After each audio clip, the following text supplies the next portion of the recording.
soon as, yeah, you're all set. Welcome to Codirect.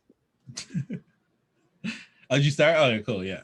Welcome to Codirect, everyone, where you come to receive updates directly from organizational updates from the staff, but also come with an opportunity to collaborate around these organizational updates and policies and like things that we want to discuss. And so for today, we have a couple of updates just want to share with y'all. As I mentioned in the beginning of this meeting for folks that were here, this month we're going to be studying coffee shops. If you guys didn't get a chance to check out our bookstores studies last month, they're on YouTube, so feel free to check that out. But love for y'all to come to our next couple of meetings with some questions around, coffee shops, how they are managed, how they are started, so we can have a really engaging conversation. Sierra, is there any insight on like the specific coffee shops we are like engaging? We're hoping to bring Eds right now, or? Yeah, I mean, we're looking at a couple of coffee shops. We've reached out to Andala Cafe as well as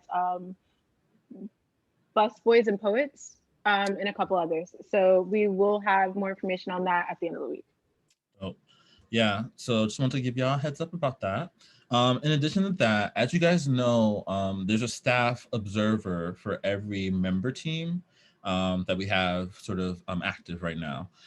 So wanted to also just give you guys a heads up that I know currently, like I'm attached to Arts and Culture Organizing as well as Anchor. And when we stated initially that we were always planning to sort of have that as a rotating practice, because I don't know, I think as a staff, we just want to just like get ourselves just like settled and understand it. So we kind of stayed there longer than we needed to, than we initially planned. But just want to give you guys a heads up that we are gonna be shifting that. And so you should expect different people at those specific member teams moving forward.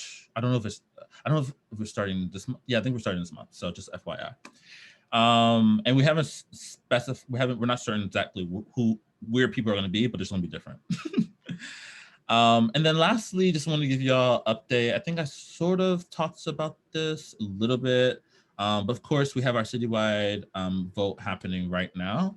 Just really want to encourage you all, if you're a voting member, to cast your ballot. We are closing May 7th. And so we'd love for y'all to do that. Remember, this is in this round, we're going to be ratifying the 2021 citywide investment plan. But you can also add new names to our 2022 citywide investment plan.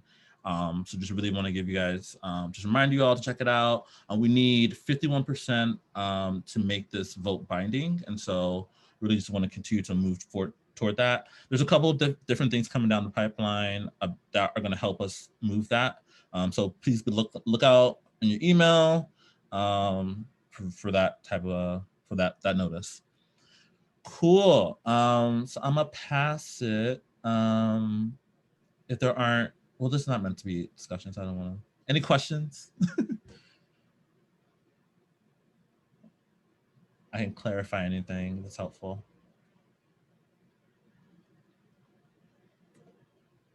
Dope. Cool. Necessary dot system/vote to access all the information necessary in order to vote. Yeah.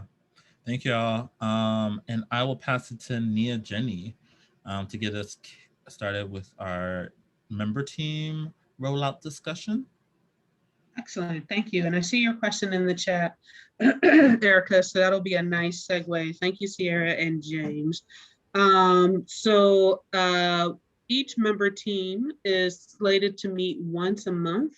That's how we've scheduled it formally. And then member teams take their own prerogative to meet more often, depending on the type of work that they're doing regularly, or if there's a special event or special work that they're planning. So for example, our Anchor Institution team has a faith network that's formed out of that team. So they meet a little more often, and the anchor institution team itself will meet a little more often. And they've just recently scheduled and held a retreat for themselves. UNESCO, which earlier Alex put in the chat, which stands for Ujima Neighborhood Economic Study Group, they also had taken it upon themselves to form smaller groups from their team that meet in between each monthly meeting. And I'm just trying to think if there are any other teams that have done that. I think our time banking team has sometimes decided to meet more often than once a month. But the base we've tried to set up is that each member team, and right now we have about 8 that are active. And what Jenny and I are getting ready to talk about is the fact that we're adding new teams. Right now, each member team, the base we set up is that they meet once a month. So you're welcome. And so just really quickly for those who are new, over the past few months, we've been previewing for members that it felt fitting to add some new member teams. And what I should also just really quickly let everyone know is that we had launched Ujima with 10 member teams just to help get us started. It was always our notion that the teams would be fluid, that they wouldn't be fixed, that they wouldn't be rigid. And so the teams that we had conceived when we launched, we understood that they were mutable, they were subject to change by us, and they're subject to change by members as well, based on members' interest and members' skill sets and capabilities. So for example, we have a fundraising team that we didn't have when we launched, and that came directly from a member who gave us input about his skill set that he wanted to put to use on behalf of Ujima. He has very formal fundraising experience. For him, that didn't quite fit with the investor outreach team, which was the team that we had created when we launched Ujima. And so in response to him, we created the fundraising team. So from the staff level, I believe we've conceived, I can't even remember now, I think I want to say maybe 6 new teams. And today, Jenny and I are just going to talk about what we're thinking in terms of rollout. So those 6, and I just totally made up that number, so I'm just going to try to name them and see if they match the number. The new member teams that we have decided to add, and we've had a chance to talk with members about this at previous co-direct, and we've gotten approval, and we've also gotten a sense of enthusiasm for some of them.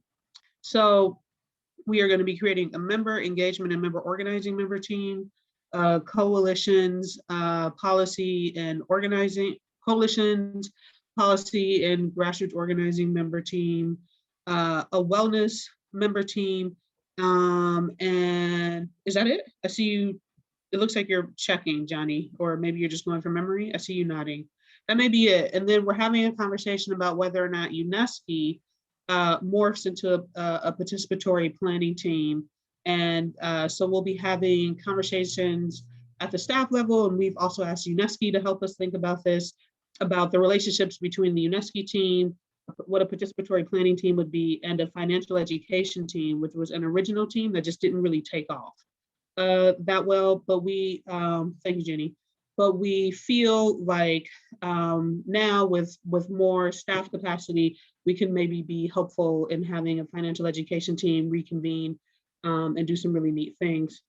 The other thing we talked about was at one point, the investor outreach team had combined with the outreach team.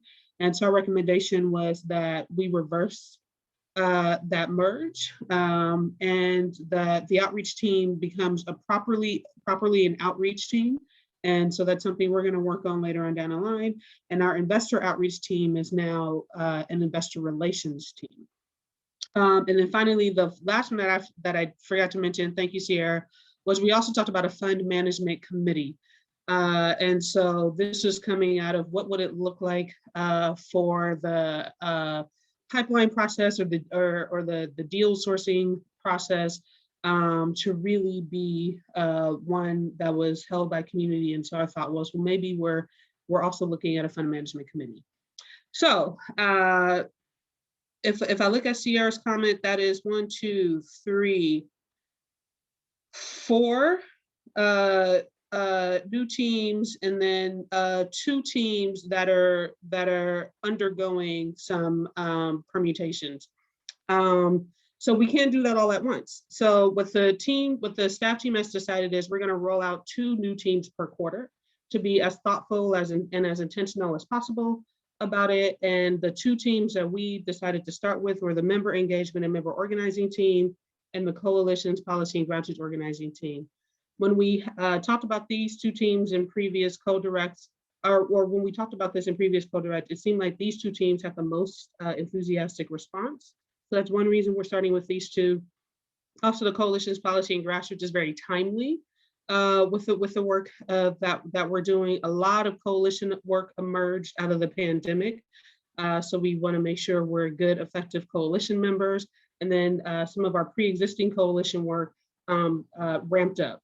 For example, pilot, which Steve is here to talk about.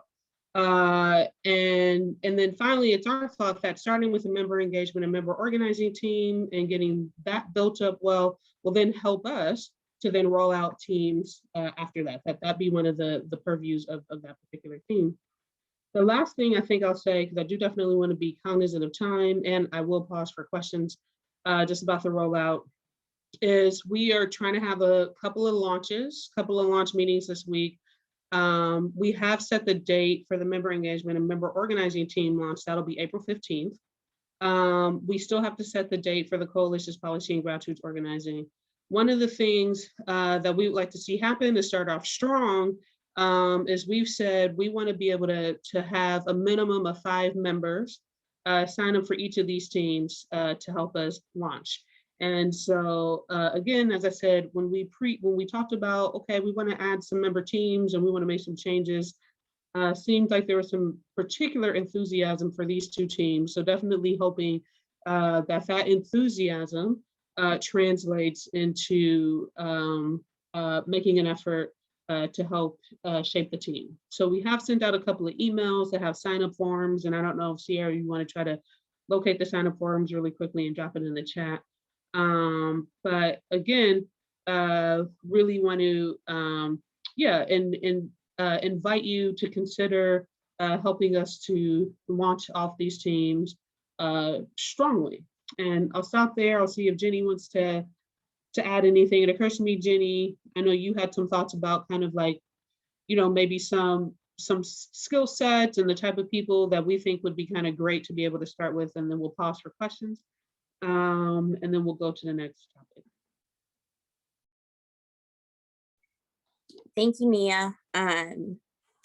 I know that there's several new people in our space, so we just want to share one of the core values of Ujima is co-creation, building with us. As a staff, although we are rotating in throughout these member teams, the goal is these teams are self-governed.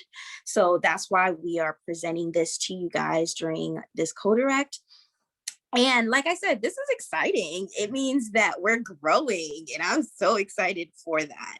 One of the things that we've kind of talked out on a staff level about what we think would be helpful attributes for us, for members, for people interested in being part of the member engagement and organizing team at the least.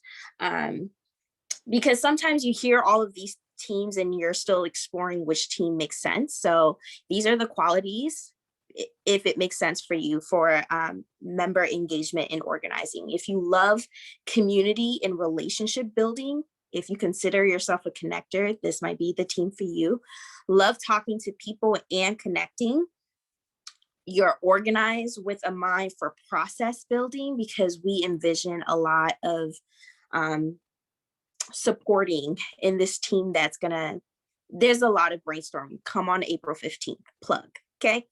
And a heart for hospitality. If you find that you love having people in your space, creating, hosting spaces, this might be the team for you. Hands ready for active facilitation, and a curiosity. So we do believe that we want each member teams to feel like a space where you can learn. Curiosity is of value to us as the Ujima staff. And if you want to learn about base building and membership building, or you feel like you know someone that does, please share out this information. As Nia shared, we are, in regards to the coalition policy and organizing team, there's coalition work on the ground. And when we initially mentioned that, I think a lot of people shared that there's not that many spaces that allows you to get involved in coalition work without like a official title. So this would be a great opportunity to come learn and co-create with us. I'm gonna pause because we've just dumped a lot of information on you to answer any questions, any thoughts, any feedback. What did you love? What are your initial thoughts?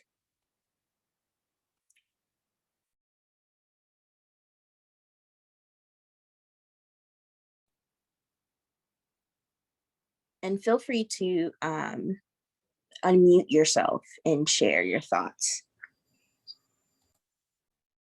Abby, you want to go? Yeah, I actually did have a question as I was reading through everything. So is mainly the difference member engagement and organizing, is that more like like within Ujima, and then coalitions, policies, and grassroots is more external? Yep, you nailed it, Abby. Okay. And member engagement and member organizing is really just right now starting off. Part of it will be helping us to really think about the member experience and thinking about deep engagement for members.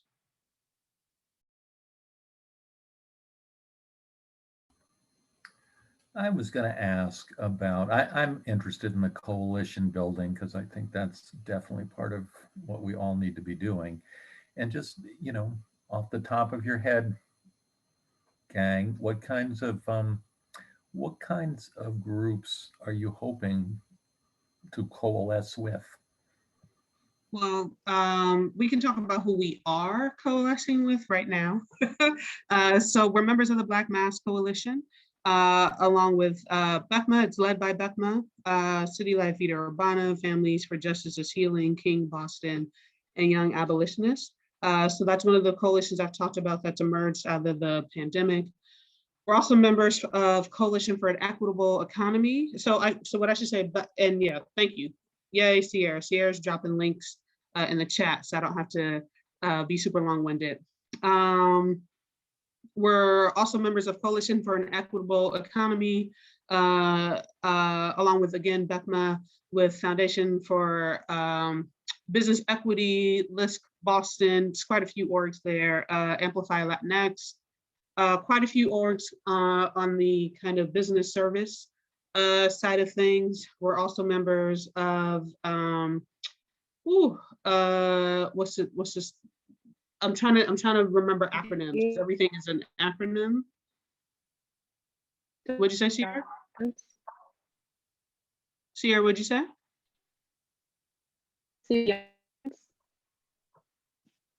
Your sound is coming in funky, but I don't know if maybe you're thinking New Boston Coalition, which is a King Boston Coalition. It has hundreds of organizations. We're members of the Common Start Coalition, another massive organization. We're members of the COVID-19 Equity Task Force, another massive task force, community business network. There's quite a few. So definitely one of the first orders of business, if I am seeing, because we charted this out, so if I'm seeing this correctly in my head, we're members of probably between 10, 11 coalitions, something like that. And so one of the pilot action groups, Steve is here. So Steve holds down Ujima representation in that group. So definitely one of the first order of business will be exactly that, John. We'll be showing what we have current participation in, and what our current participation looks like now, and trying to figure out what we would want it to look like, because we definitely don't want to just be a member name in a coalition. So we do want to be thoughtful about how we participate in the coalitions that we're currently members of. And then I would say we're not right now looking to join any extra coalitions, because we're definitely part of quite a few already. Well, then to follow up, if I may, Nia. So really this working group would be, at least initially, strengthening existing relationships, kind of fleshing them out and providing some person power to actually attend, pay attention, learn, link. Exactly, John. Thank you. Thank you. Are there any other questions regarding our new member team rollout?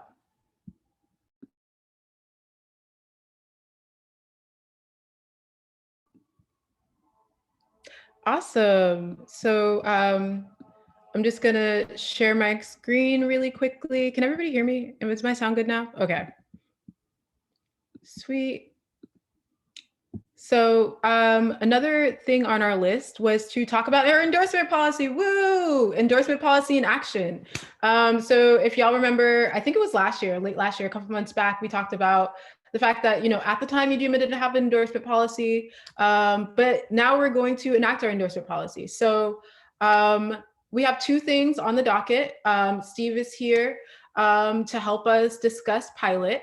So I'm going to read the information really quickly to talk about pilot legislation that Ujima could possibly endorse. Co-direct is our space to talk about this. So please, if y'all have any questions, concerns, etc., this is going to be the time to voice them. So if you didn't know already, pilot means payment in lieu of taxes. So this will be, or I'm sorry, I'll just read the description. Massachusetts nonprofit hospitals, educational institutions, and museums do not pay local property taxes. These institutions rely on police and fire protection, garbage collection, and other essential city services. Some communities collect various payments from the larger institutions, yet nowhere are all communities fairly compensated for services provided. Our state representatives, Erica Unterhoven and Maria Robinson, have filed legislation this year to ensure that local communities receive their fair share. There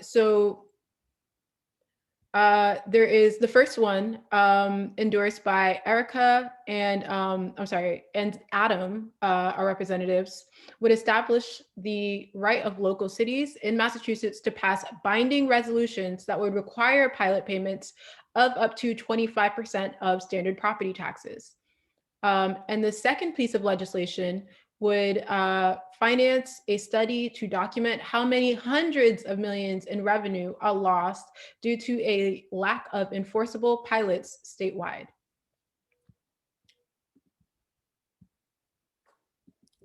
Should I say anything about this or? Absolutely. Yeah, okay. So this builds on, as you may know, in the city of Boston, we've had a voluntary pilot since 2010. And essentially every year, so institutions that have more than 15 mil, who have assessed property valued at $15 million or above. And there are about 40 of those institutions in Boston. And some of the leading ones are Harvard because of the Alston campus, Boston College, Boston University, Northeastern, number of hospitals, a few large other nonprofits like GBH and the Museum of Fine Arts. They're supposed to be paying, and again, this would be 1/8 of what they would pay at commercial rates, 40 million to the city of Boston every year. They've been paying about 20 million.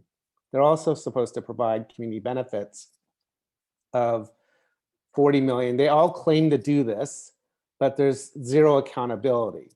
And so this effort at the state level, and we've worked with folks in Medford and Somerville and other communities throughout the Commonwealth, it does two things. One, if these measures pass, it would facilitate this statewide. And even if it doesn't pass, of course, it provides pressure for getting the institutions to actually pay up the full amount in Boston. This is, so I'm part of the, represent Ujima to the Boston Pilot Action Group. That includes a whole host of organizations, MAHA, SEIU, Teachers Union, Chinatown Progressive Association, a whole bunch of groups across the city. And we've had some success at the city level. There will probably, we got, for the first time in 10 years, the property is being reevaluated. So they were paying 1/8 of property taxes as their property was valued back in 2010. So we're having a town hall meeting on the 15th. I'll put the information in there with the link again and the time. And, hoping that Ujima can also endorse this pilot legislation at the state level that backs the work we've been doing since 2018 at the city level.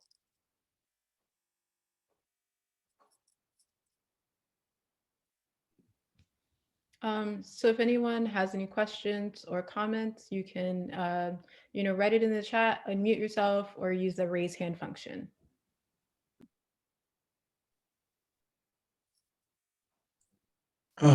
This might just be a comment. I sit on the Mass Creative, or I'm helping co-chair the Mass Creatives Policy Working Subcommittee. And pilot is a hot topic. It's not something that's personally affected us over at Company One because we don't own property. But I know it's something that's going to come up, and I offer that as I'm still learning a lot myself. I just registered for the town hall, but from that lens, if there's anything I can help with or anything I should know other than attending the town hall, I would appreciate that information. I'll put my email in here just because I don't know how to answer your question in a short format. There will likely be, 12 of the 13 city council people in Boston have endorsed an initiative that would create a process so that there can be sort of a participatory process by which the community defines what community benefits are. So that's coming up at the city level. So that might be an area to get involved in. Alex, do you want to unmute and chat?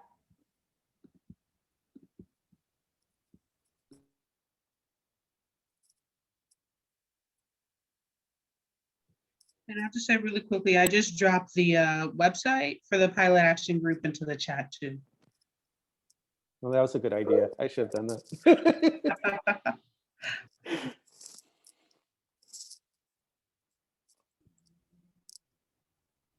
Alex, did you still have a question? Sorry, I keep calling on you. I saw you raise hand and then I didn't.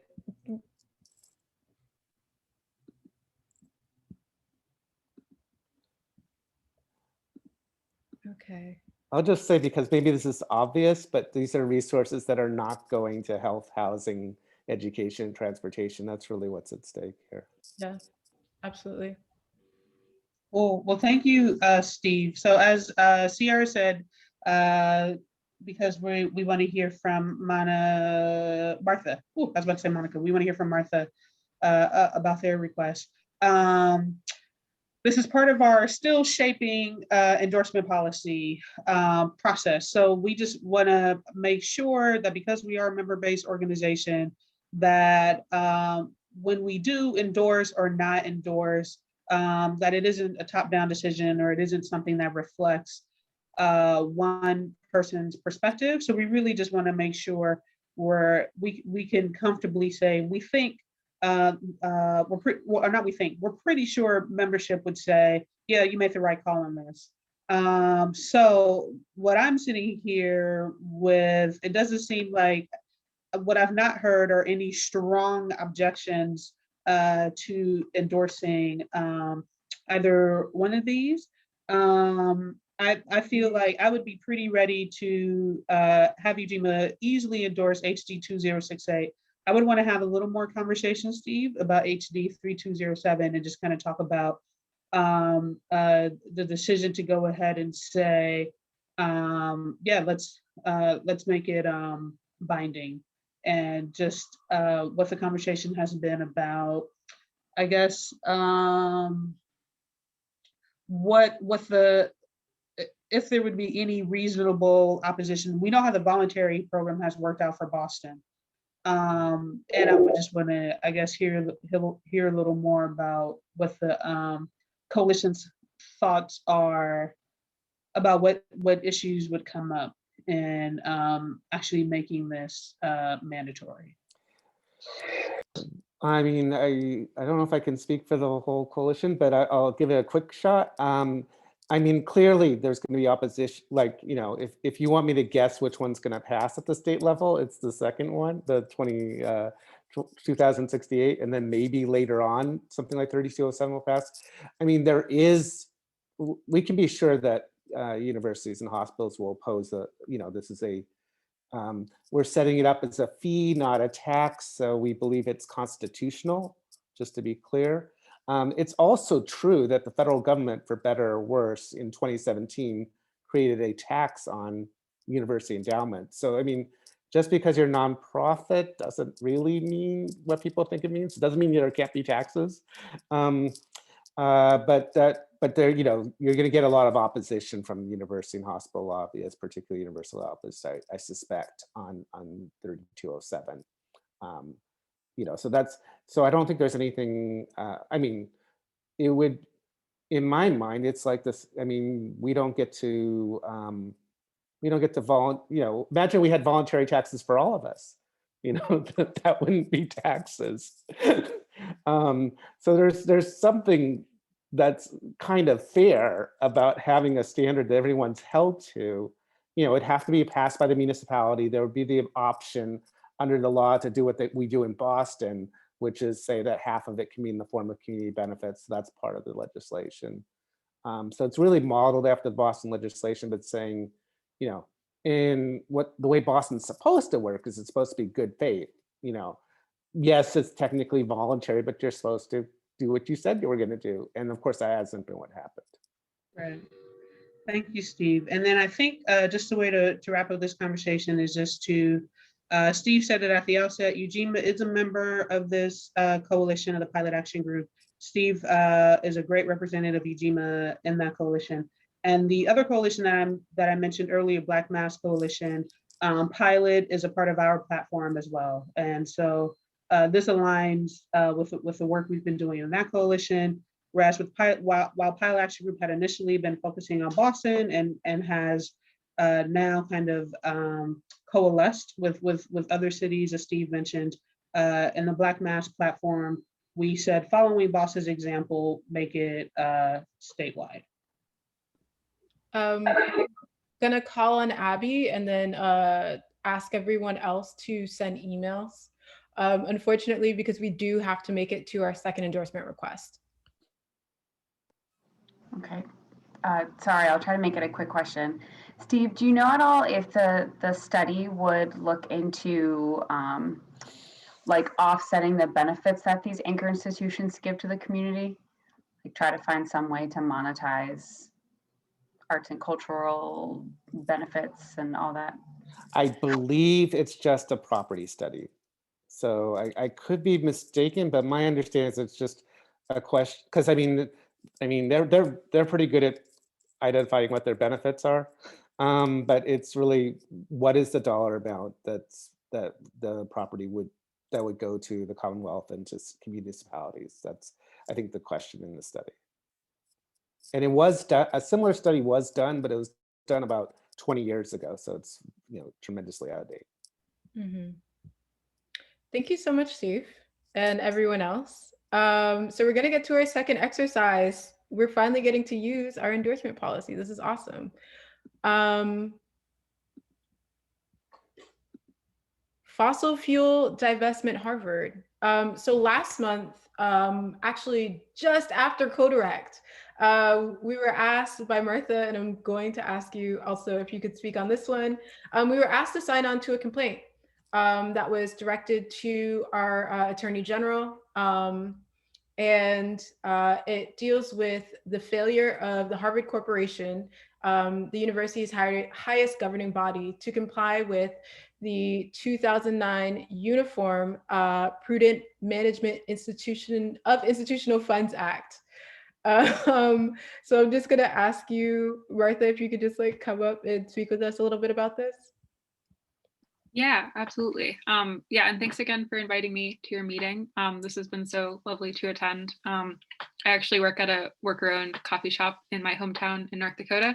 So it's very exciting to hear that you guys are doing this work. And I wish we had something like the Ujima project in the Midwest. Or maybe we do and I need to find it. But yeah, I'll try to keep this brief. And then if you have any questions, let me know now and I'll send my email so you can contact me later as well. So Fossil Fuel Divest Harvard is a campaign that's been around for about 10 years now. And we argue that, oh, awesome, there's even a slide for it. We argue that Harvard should disclose, divest, and reinvest its approximately $42 billion endowment. And we're part of the Endowment Justice Coalition at Harvard. So there are a number of different groups and we all work closely together to hold Harvard accountable. And so in the past, we have tried everything arguing that these investments in fossil fuels are immoral, that they are like financially not a good bet. And now there's this new layer that we've been working on for the past several months, which is that these investments are actually illegal under the Uniform Prudence Management and Institutional Funds Act, as Sierra said. So I can send some links in the chat if anyone is interested in taking a look at the complaint. There's the full complaint document, which is like the 50-page plus document with all of our arguments. It was prepared with lawyers from the Climate Defense Project.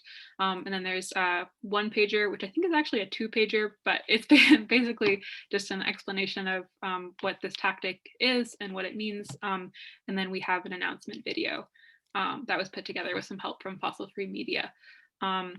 So yeah, we put together this big long research argument document, and we've been trying to get signatories.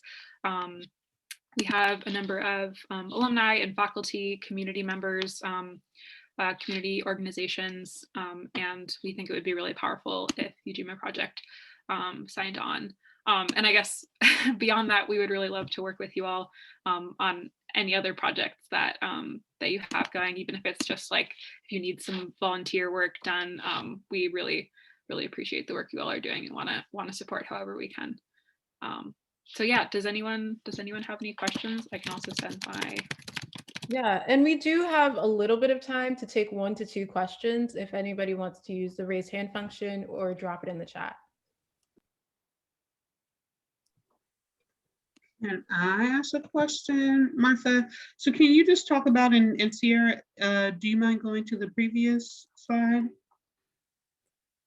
Martha, do you think you can just kind of, if you're comfortable, just talk to us about, Sierra, can you go to the previous slide? Can you hear me, Sierra? It's not this one? Oh, it is that one. For some reason, it looks like totally different to me. Sorry, thank you. If you feel comfortable, Martha, can you just talk about the strategy behind filing a complaint, just in terms of, I guess, you know, you did talk a little bit about what the group had done before in terms of advocacy, but can you just kind of talk about why the group feels at this point filing a complaint is the way to go? Yeah, that's a great question. So a number of reasons. Yeah, we've tried a number of tactics in the past. If you saw the Harvard-Yale protest last year, we all where we stormed onto the field and have done a number of large-scale actions and meetings with administrators. This year, the reason we decided to file this complaint was, I guess, for 2 main reasons. One, with the virtual organizing sphere, we wanted to have as much of an impact as we could while kind of all stuck behind our computers at home. So doing a bunch of research and putting together this document was something that we could do given the constraints. And 2, this actually builds on, and I forgot to mention this before, but it's in the links that I shared. This builds on the work of Boston College or Climate Justice at Boston College. They actually filed their own complaint, kind of on different grounds. It wasn't centered around UCMIFA, but it was centered around other charitable obligations, and they filed that in December of 2020. Yeah, we've been in contact with them and they put us in contact with the lawyers they worked with. So we're actually hoping to have more institutions of higher education follow this strategy. And the Massachusetts Attorney General, Maura Healey, as you probably know, has been pretty open to issues of climate change and like suing Exxon. So we're hopeful. We haven't heard anything back yet, but that's kind of where we're at. Does that answer the question? Okay. Thank you.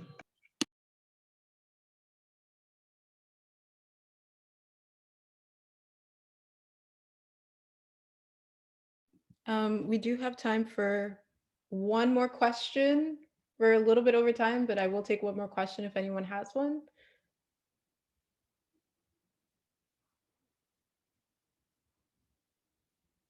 Okay, I'm gonna stop sharing now. And as Nia said earlier, we didn't really hear any strong opposition, but if there is any, please send us an email, sierra@ujimaboston.com, and we'll follow up on your queries. Okay, John in the chat, I support, period. You know, we're gonna close out CoDirect. Thank you all for joining us, and we're gonna say bye to YouTube.